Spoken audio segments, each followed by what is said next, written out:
E hoje a gente vai falar sobre como minimizar erros no nosso tratamento paciente com dor, no nosso paciente do Pilates. Eu acho que é um tema muito importante porque eu vou trazer um artigo científico para a gente conversar sobre isso, né? Não é da minha cabeça. Eu acho que o importante é isso, a gente entender que existe ciência por trás de tudo que a gente faz, de todas as técnicas que a gente aplica no nosso paciente e também crescer nas nossas competências técnicas, né? Eu acho que isso também é muito importante. Deixa eu me apresentar também, porque tem aqui no YouTube, eu sou Maria Fernanda Jacó, sou mestre em fisioterapia e ajudo você a evoluir aí no tratamento de dor dos seus pacientes através do Pilates.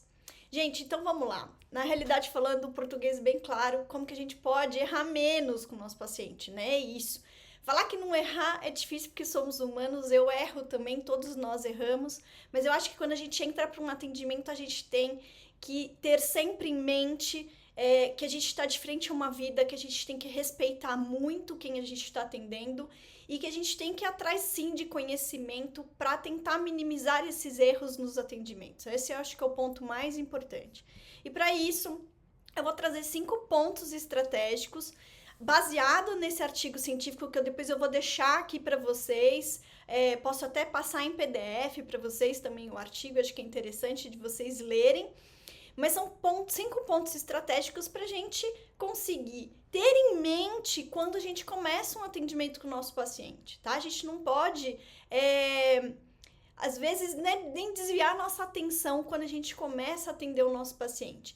E outro detalhe importante, a gente toma decisões diariamente nos nossos atendimentos, certo? Diariamente. É um exercício que você tem que decidir que você vai fazer, é um teste numa avaliação que você também tem que decidir, que você às vezes vai irritar mais aquele tecido com dor, mas para você diagnosticar para ver exatamente se aquela questão está acontecendo com o paciente. Então, são decisões que a gente toma diariamente a cada atendimento.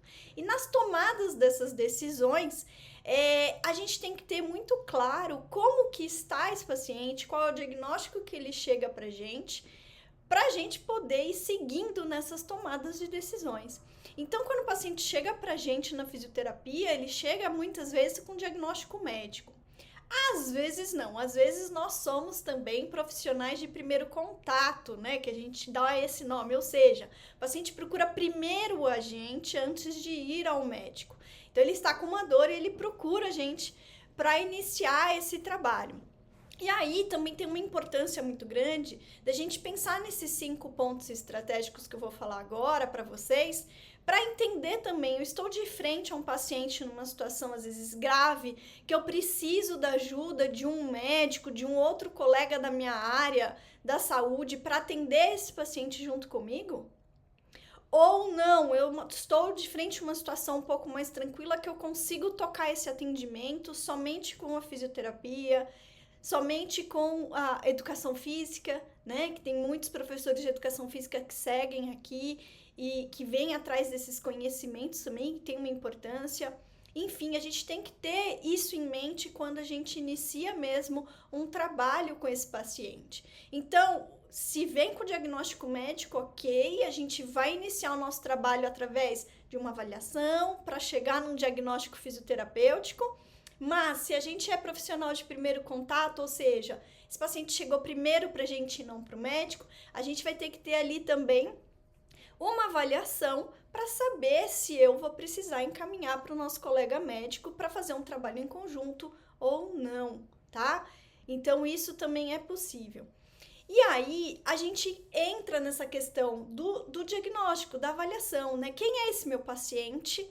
O que ele tem? Eu vou usar alguns exemplos que eu acho que vai ficar mais fácil para a gente entender esses 5 pontos estratégicos que eu vou passar, que a gente tem que ter em mente em todos os atendimentos, tá?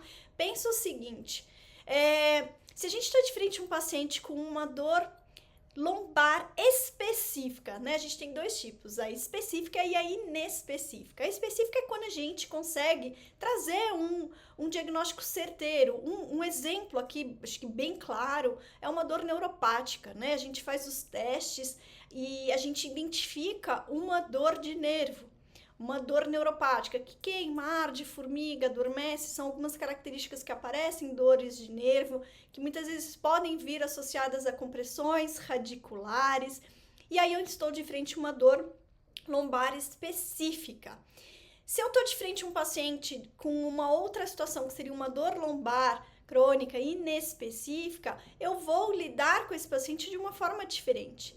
Todo o protocolo de tratamento ele é diferente de um paciente com uma dor lombar específica, né? Então eu vou entrar com tratamentos distintos. Então quando eu tenho o diagnóstico na mão ou quando eu não tenho e eu tenho que fazer, é muito importante para a gente já ir identificando quem está na minha frente, como que eu vou lidar com esse paciente frente às questões que ele traz. E aí, para isso, é muito importante, porque as tomadas de decisões, elas são muito decisivas, inclusive na avaliação. Por exemplo, se eu estou de frente a um paciente com dor de nervo e eu vou realizar um teste irritativo daquele nervo, provocativo daquele nervo, então eu vou dar o exemplo do ciático, eu vou realizar um slump test, eu vou realizar um LASEG, para ver se realmente eu estou de frente a uma situação de uma dor de nervo ciático, então eu vou irritar esse nervo, mas como que esse meu paciente chegou? Como que ele está? E como que eu vou realizar esse teste? Olha o seguinte, eu vou falar então já o primeiro ponto para vocês, baseado nesse artigo científico que traz esses 5 pontos estratégicos, que são gravidade, irritabilidade, natureza da doença, estágio da doença e estabilidade da doença. Vamos conversar um por um, com calma. É o seguinte, pensa primeiro em gravidade da doença e irritabilidade da doença. Eu vou trabalhar primeiro nesses 2 pontos que eu acho que vai ficar mais claro pra gente, para entender como que a gente evolui numa avaliação e como que a gente evolui num tratamento. Eu tô dando o exemplo de um paciente com dor no nervo ciático, certo?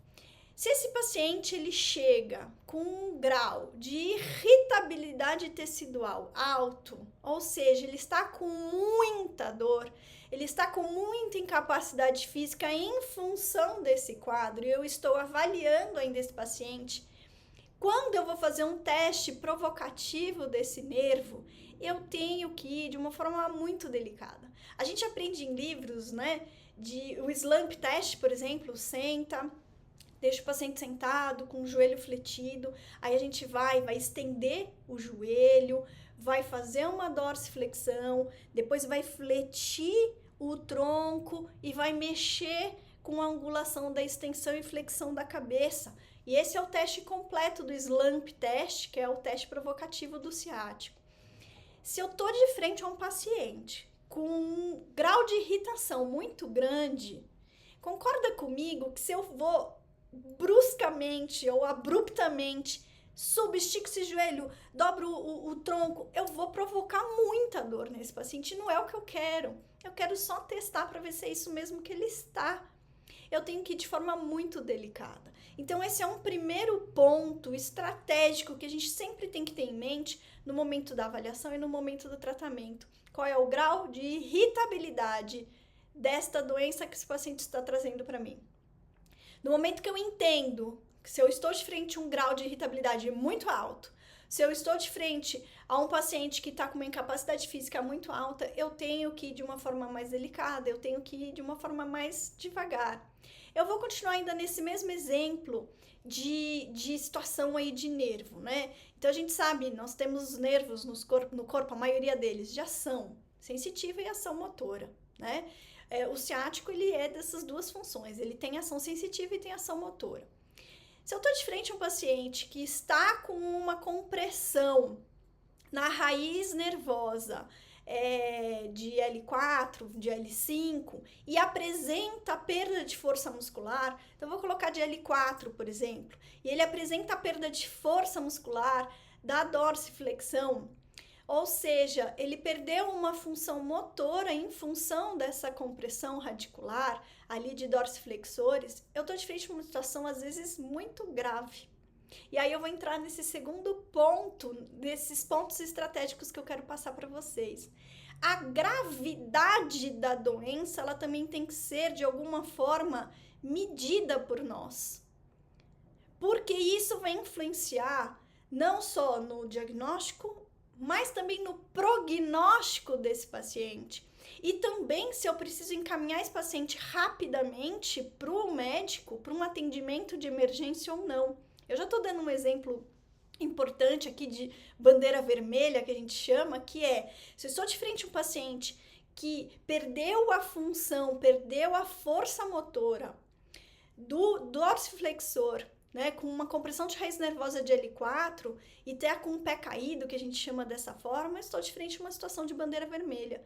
Não necessariamente esse paciente pode estar com uma irritabilidade nessa região, mas ele está com uma gravidade importante. Então, vamos tentar trazer isso de uma forma mais clara aqui no nosso exemplo. Eu vou contar o caso de uma paciente minha, né? Ela chegou, sim, já referindo para mim na primeira sessão, Fê, eu fui ao médico, ele identificou que eu tô com uma hérnia de disco na lombar, mas eu não tô com tanta dor.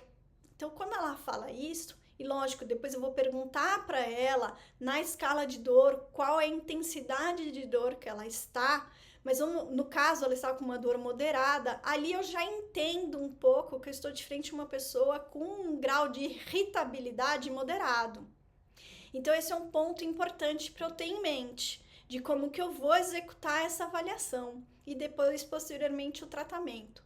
Mas aí, quando ela levantou da recepção, né, para vir para a sala, eu já observei como estava a marcha dela. E depois, quando eu comecei a fazer os exames clínicos e eu vi que ela estava com grau de força muscular de 2/3 no dorsiflexor do lado esquerdo, eu fiquei ali intrigada, pedi depois novamente para ela fazer novamente a marcha e pedi para em pé ela realizar a dorsiflexão bilateral para eu comparar um lado com o outro. E realmente ali tinha uma perda importante de força muscular. Quando eu estou de frente a uma situação dessa, aí eu meço esse outro ponto estratégico que é a gravidade. E aí, quando eu percebo que a gravidade da doença que essa pessoa está trazendo, ela é maior, é aí que eu vou precisar, para lá. Será que eu vou mais devagar? Será que a recuperação vai ser pior ou não? Será que eu vou precisar encaminhar para o médico? No caso, claro, eu encaminhei imediatamente para uma avaliação médica. Ali eu não ia fazer o trabalho sozinha nessa paciente, né? Principalmente é um caso cirúrgico que foi, inclusive, decidido pelo médico, porque essa decisão vem do médico, mas a gente toma a decisão em conjunto, né? E aí eu passei essa paciente pro nosso colega médico para ele entender também ali junto comigo qual era o grau de gravidade dessa paciente. Então esse aqui eu já coloco um exemplo de 2 pontos que a gente precisa ter em mente o tempo todo na nossa avaliação. Gravidade da doença, porque muitas vezes ela vai ter, às vezes, um prognóstico um pouco mais conservador ali, e a irritabilidade da doença, qual é a intensidade de dor, quais são essas limitações físicas, eu vou ter que ir mais devagar numa avaliação, e, consequentemente, isso acompanha a gente no tratamento. Pensa aqui comigo, né? Se eu tô de frente a um paciente que está com uma dor na região da sacroiliaca, vou dar esse exemplo que eu acho que é uma dor que ela costuma sempre vir num grau de irritabilidade muito alto, sabe? O tecido está ali muito irritado. Movimentos, quando o corpo tá frio, movimentos pequenos de transição que essa pessoa executa, tipo, vai estar sentada, vai levantar, tá deitada na cama dormindo, vai virar de posição. É um movimento que muitas vezes a sacroiliaca, ela aparece ali com queixa nesses movimentos simples do dia a dia. E ali eu meço a irritabilidade daquele tecido. Então, muitas vezes, se eu tô de frente a um paciente com uma dor na sacroiliaca, com intensidade alta de dor, mas a gravidade de uma dor sacroiliaca é baixa. Eu não estou de frente a um paciente grave. Eu estou de frente a um paciente com um grau de irritabilidade alto. Então, dá para entender que a gente está o tempo todo ali medindo na nossa avaliação e no nosso tratamento como que esse paciente está. Por quê? Se eu estou com uma irritabilidade alta, no tratamento, eu vou ter que ir com exercícios, às vezes, mais suaves. Eu vou ter que ter uma graduação mais tranquila de como eu vou progredir com esses exercícios. Mas o risco é baixo numa sacroileite, concorda? É muito baixo. Eu não tenho um risco exacerbado, prolongado por causa daquela situação, mas eu tenho uma irritabilidade alta. Então, eu tenho que o tempo todo ir olhando essa situação no paciente. Vamos para o terceiro ponto, gente. O terceiro ponto que a gente tem que ter em mente quando a gente atende um paciente, para a gente não errar com ele, para a gente minimizar os nossos erros, é a questão da natureza da doença. O que esse paciente tem? Né? Eu falo aqui muito das condições musculoesqueléticas, porque é a minha área, mas muitas vezes a gente pode estar de frente com um paciente que não tem uma condição única musculoesquelética e pode ter uma condição reumatológica associada, pode ter uma condição neurológica associada. Então, quando eu entendo a natureza da doença, e por isso que o diagnóstico ele é muito importante, eu preciso saber o que o paciente tem, isso vai ditar para mim, isso vai guiar para mim como que eu vou propor esse tratamento para o paciente. Então, se eu estou de frente a um paciente com um quadro reumatológico, eu vou identificar, lógico, o médico vai trazer esse diagnóstico médico pra gente. É um paciente com artrite reumatoide? É um paciente com fibromialgia? E aí eu tenho que conhecer sobre aquela doença para eu saber qual tratamento eu vou executar. Porque se eu não sei qual é a doença desse paciente, concorda comigo que eu vou propor o que de tratamento para ele? Hoje a gente tem na ciência, por exemplo, na fibromialgia, todo um protocolo a realizar com esse paciente de tratamento, como é também a dor lombar inespecífica. Tem pontos específicos a serem avaliados para serem trabalhados no tratamento e eu preciso saber disso. Então, se eu não entendo a natureza da doença, ou seja, qual que é a condição que o paciente tem, o que ele traz para mim, o que está acontecendo com ele? Ele está com uma condição musculoesquelética, de dor lombar crônica inespecífica, uma dor cervical, ou ele tem uma condição reumatológica, ou ele traz uma condição neurológica, e isso vai mudar sim, porque muda o diagnóstico, claro, consequentemente, a abordagem do tratamento vai ser outra, e a gente tem que saber, né, gente, diferenciar tudo isso. Se vocês tiverem dúvida, vão mandando aqui para mim, fica à vontade de mandando essas perguntas. E a gente vai agora para o quarto estágio. Quarto ponto estratégico, que é o estágio. O que é isso? Eu gosto muito desse ponto. Para mim, eu acho que é algo que me guia muito. E você sabe, toda vez que eu estou dando aula aqui para os meus alunos do Reabilite com Pilates, tanto da formação do Pilates, também do Pilates clínico, é uma coisa que eu acho que um dos pontos que eu mais escuto deles de feedback é: nossa, Fê, depois que eu aprendi com você a entender qual que é o estágio do paciente, tudo ficou mais claro na minha cabeça. Eu fico feliz com esses feedbacks, porque eu acho que a gente também tem que ter pontos muito estratégicos. Só um minutinho. Pontos muito estratégicos em mente de como progredir num tratamento.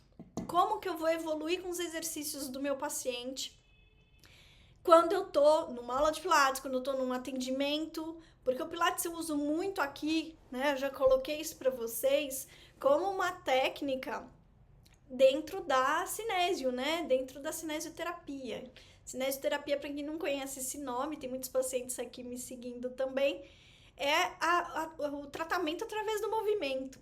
E nós, fisioterapeutas, profissionais de educação física, nós somos grandes prescritores de exercício. Então, a gente tem que saber, sim, como que a gente vai evoluir com esses exercícios. Quais são esses exercícios mais indicados para cada condição clínica, para cada situação, tanto de gravidade, quanto de natureza de doença, quanto de irritabilidade do tecido. E aí, esse quarto ponto que eu vou entrar agora é o estágio da doença, ou seja, vamos dividir isso em 3 fases. Fase 1, fase 2 e fase 3, de estágio. 3 estágios, estágio 1, estágio 2 e estágio 3. Como que é isso? Pensa aqui comigo. Se eu tô de frente a um paciente que está com dor, na escala de 0 a 10, ele está com dor de 10 a 7, né, de 7 a 10, se ele tá com dor nesses pontos, né, de 7 a 10, ele tá com um quadro de dor muito intenso. Na maioria das vezes, a incapacidade física que a gente também tem que medir, então, por exemplo, na lombar, a gente usa questionários que nos ajudam a quantificar a incapacidade física desse paciente.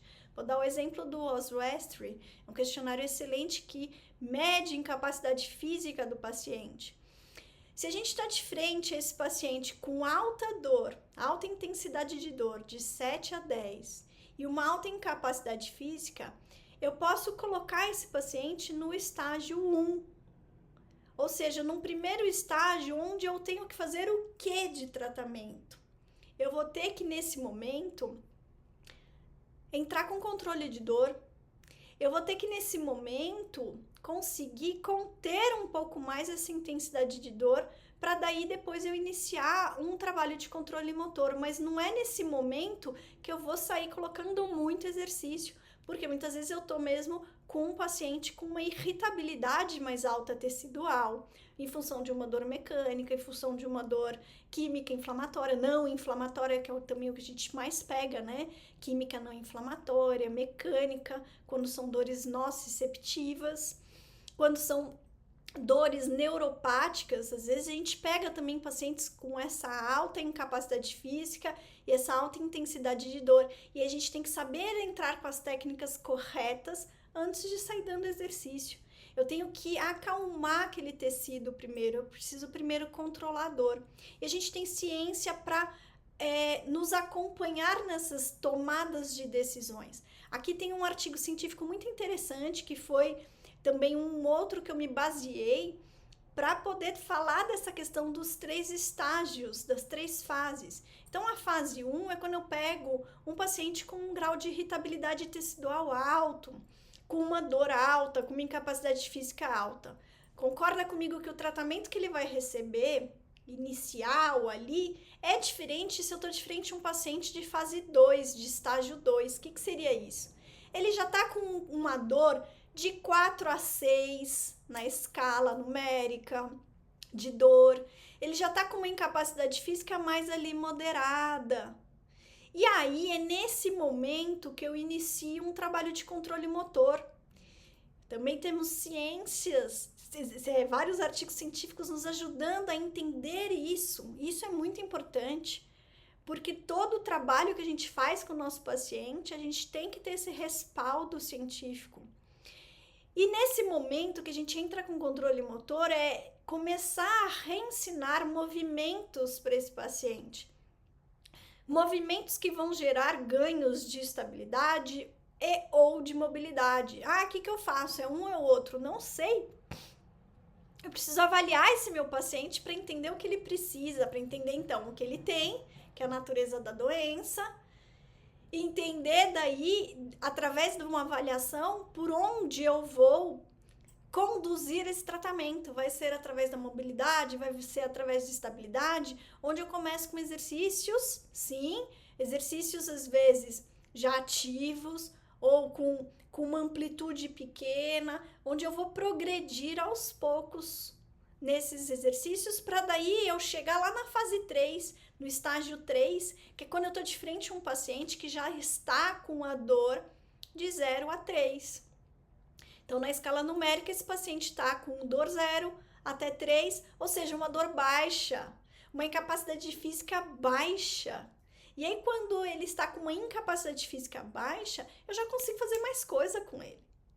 E aí, é muito fácil quando você entende esses 3 estágios na sua cabeça e você bate o olho no paciente, porque sim, você vai minimizar erro. Pensa o seguinte, você não sabe disso. Aí você pega um paciente para tratar. Eu vou colocar um cenário de um Pilates em grupo, tá? Eu acho que é interessante isso. Você pega um Pilates em grupo, está com 3 pacientes na sala ali ao mesmo tempo fazendo aula com você. Vamos supor que você esteja com 3 situações distintas, um no estágio 1, um no estágio 2, um no estágio 3. Cara, desculpa, é humanamente impossível de você fazer um trabalho decente. A gente tem que ter muita responsabilidade técnica para tocar um atendimento desse. Eu gosto de falar essas coisas porque para mim isso é muito sério. Em que sentido?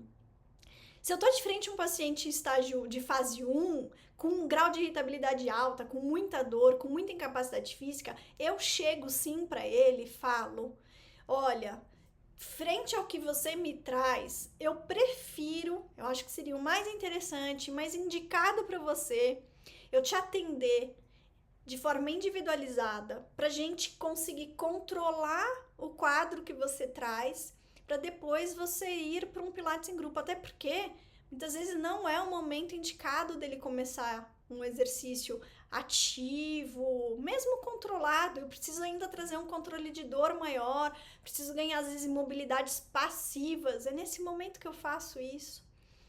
Para daí eu passar você, quando essa dor estiver já um pouco mais moderada, para o Pilates em grupo novamente.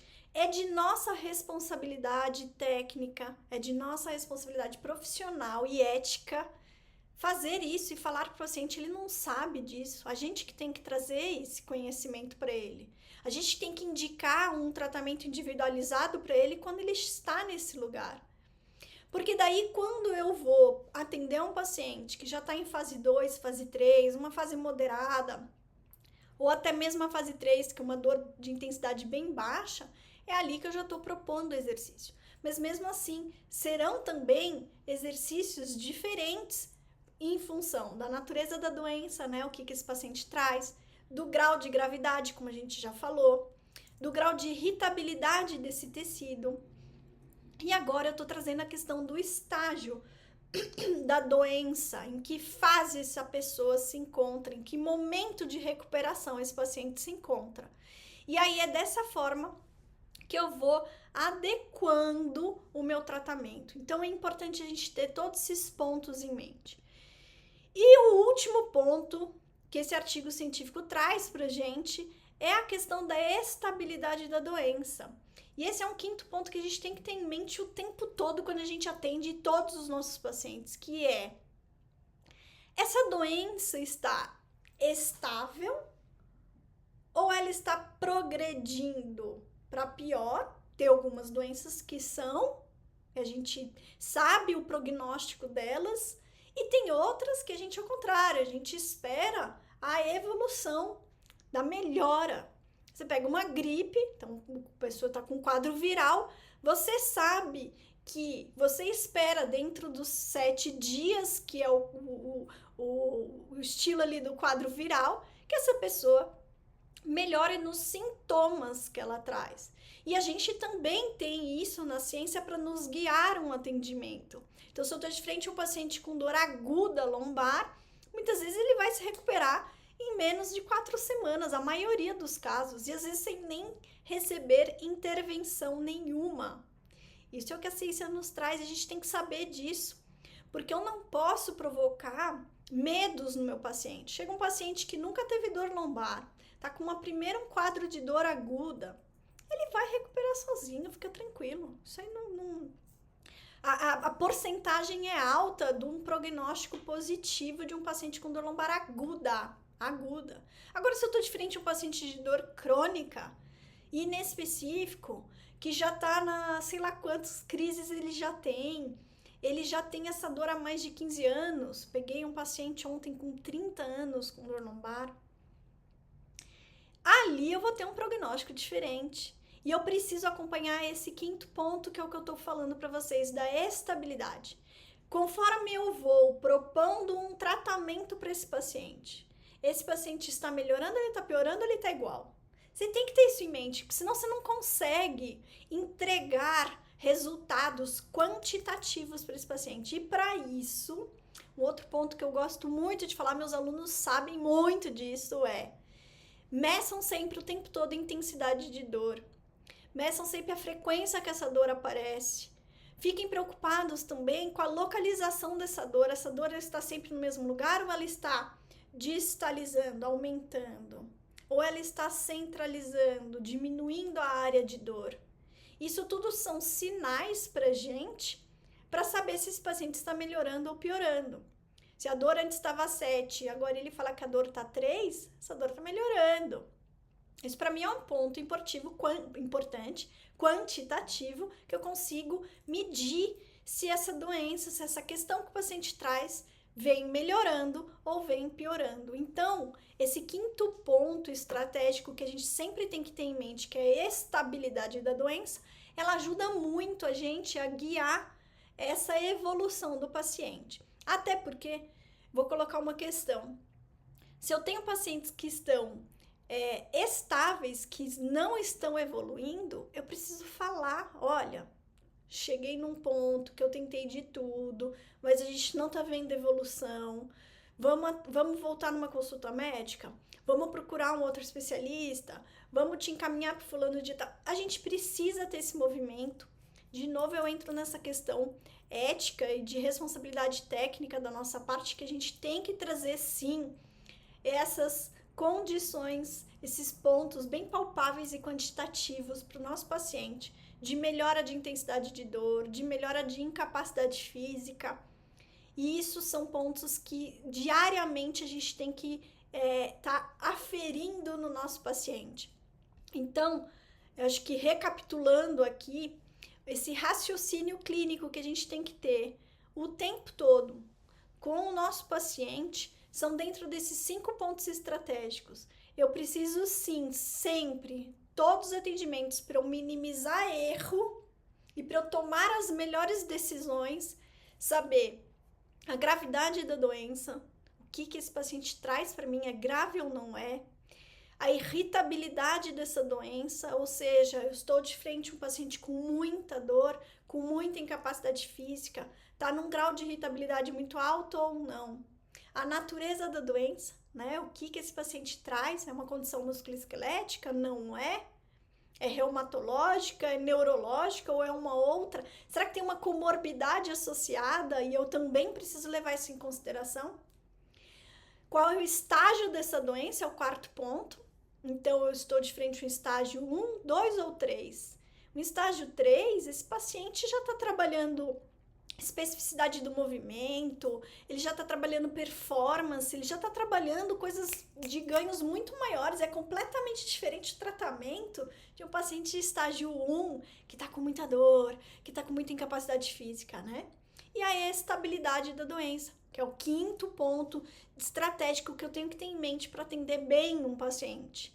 Ele está evoluindo ou não está evoluindo? Ele está alcançando o que o prognóstico daquela doença eu espero daquele prognóstico ou não, né? Então, eu preciso pensar muito nisso o tempo todo.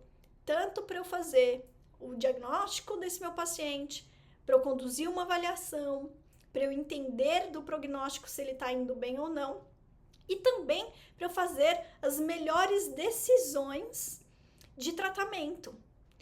Eu preciso saber disso. E com isso, gente, eu acho que a gente conclui a aula de hoje aqui, e esse bate-papo, para entender que para a gente alcançar mais resultados eficazes com os nossos pacientes, a gente precisa ter muito claro esses pontos em mente, e é dessa forma que a gente tenta minimizar, sim, os nossos erros. De novo eu falo, não é que a gente não vai errar, eu sempre espero isso não acontecer.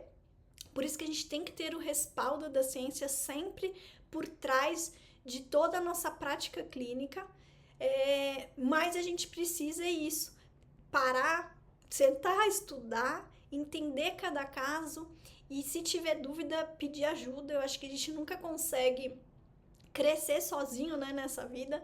A gente precisa, sim, ter as discussões clínicas, é algo que a gente promove bastante aqui na clínica. E, de novo, como vocês sabem, eu sempre me coloco à disposição, porque se vocês tiverem de dúvida, O que eu souber eu respondo, o que eu não souber a gente vai atrás junto, porque é sempre bom a gente tá junto aí estudando e crescendo e tentando levar o melhor para o nosso paciente. Tudo bem?